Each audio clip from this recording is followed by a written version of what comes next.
Oleh tiba-tiba kuda tunayan lebih modal ke di dona.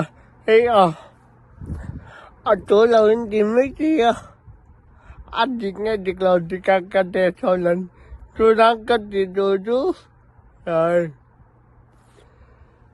Kak info yang kamu tunayan mo info yang kamu ni tunayan info yang kamu tuanin ke di dodo. Tôi làm na cái đi ăn nhiều không? Tôi làm na về là nhiều.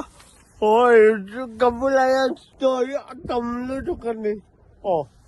Tôi đã cho anh căng đi rồi chưa?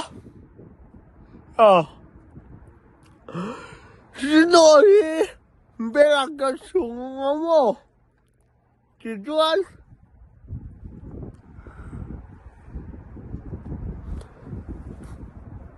Còn xuống thì nó ăn đi cái ổng cần nghe nó ngô hồi lẽ cần lâu lần là đòn nhé hồi lẽ tôi nói anh tôi làm nên bên đú nó cái đó thì tôi nó xuống cái tài nhân đây là nhân nó cái chủng đồ này lâu em nằm ngủ oleh tôi đã đuổi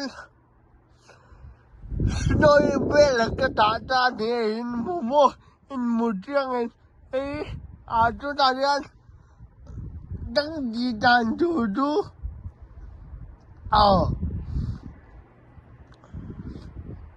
cái sao cần bắt xuống cần lúc mà em đi nghe ồn đó em đi nghe ồn đó thì các cần nghe nặng ô oleh cần lâu lần là đó nữa oleh tôi là tôi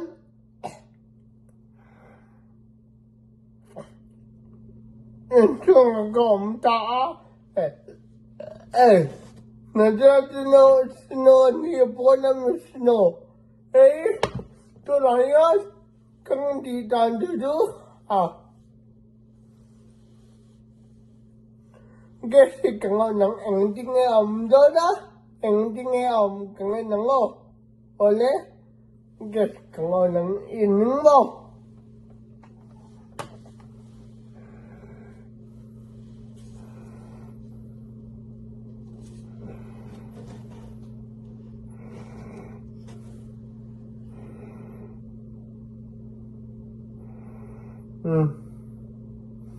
cái con đâu này cái thằng con lên lần này đó nhớ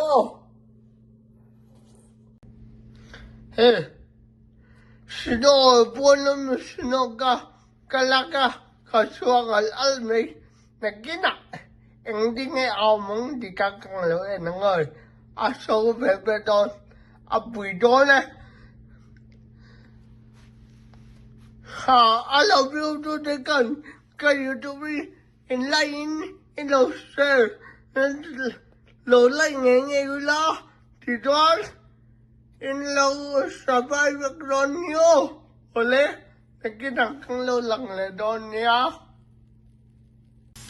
Ôi, tôi nói cái tôi alo sang trên mới đến thì anh em thì cũng hề ông này ông lâu cái trong này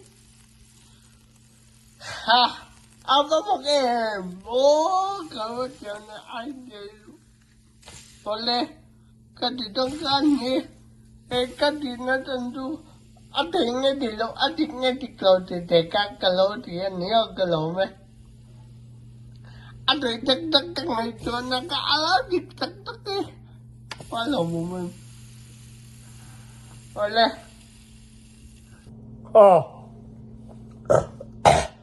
Juna betiwa kang mutaka. Alaw tuti yan niya magludok nga tingin. Magkaw ni. Kalaw mo ni. Juna kadil di at tuling di lamay day. Kayo niya. cái bôi na tôi cái gì biết mía rồi à chân chú các ngày cho na ra na lom ta chú cái này rồi bây giờ chúng ta là ứng tiếng nghe ẩm cho thì các em được cái này mò chú vắng in xin lỗi tôi lúc bắt đầu lúc ta thì chú alo số em chú đã trong một tay em thì các em đủ em đừng có đủ về bằng năng mà đi bỏ những các fan đã trong bôi in thì về đủ thì các in thì về đường thì các chưa đã bằng in mình muốn nghe cái lời thì ta nhỉ olé cái lồng lưu chút cái YouTube channel đấy nó liền với bên nghe cà phê thế nhỉ à bây mà về đồ lâu lại mình som ni belam have đi